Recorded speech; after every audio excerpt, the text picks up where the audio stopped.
In today's video, I'm going to teach you how to use the TradingView Fibonacci tool to enhance your trading strategy.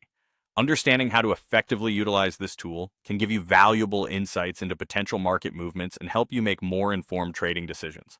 Let's dive right in. First, you'll want to select an asset and the appropriate time frame for your analysis. Open up a chart on TradingView for the asset you're interested in. It could be anything like stocks, forex, or cryptocurrencies, depending on your focus.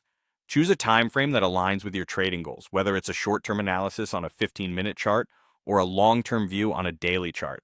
Next, locate the Fibonacci tool. Head over to the toolbar on the left side of your TradingView platform. In the Gann and Fibonacci tools drop-down menu, you'll find the Fib retracement tool. Select it to start drawing your Fibonacci levels. Now, it's time to identify a swing in the price. Look for a clear price movement in the direction of the trend you're examining. This could be a swing high to swing low in a downtrend, or swing low to swing high in an uptrend. Spotting these swings accurately is crucial as they form the foundation of your Fibonacci analysis.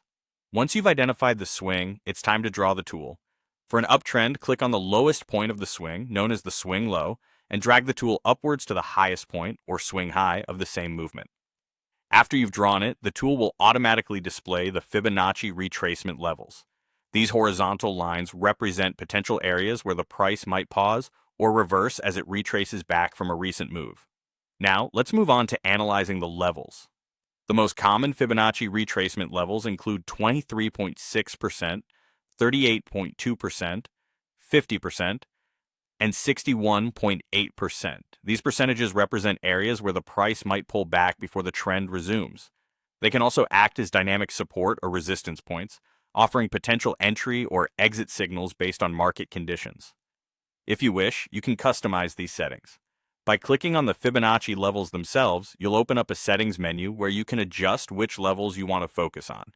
Uncheck the less critical levels if you prefer to concentrate on key zones like the 38.2%, 50 and 61.8%. You can also change the colors for better visual clarity or add text to note profit targets and stop loss levels. If you like your settings, save them as a template for future use. Understanding what these levels mean is essential. They show how far the price might retrace against the main trend, and between the 38.2% and 61.8% levels lies what's often called the golden zone. This golden pocket is frequently considered a prime area for entering trades in the direction of the trend. Here are a few key tips to maximize your use of Fibonacci levels. Focus on high-quality swings derived from major market shifts for more reliable levels. Combine the Fibonacci tool with other technical indicators or patterns to verify signals. And most importantly, always apply solid risk management strategies no matter the tools you have at your disposal. By following these steps and tips, you can effectively incorporate the Fibonacci tool into your trading strategy and potentially enhance your market analysis, and decision-making skills. Thank you for watching, and happy trading.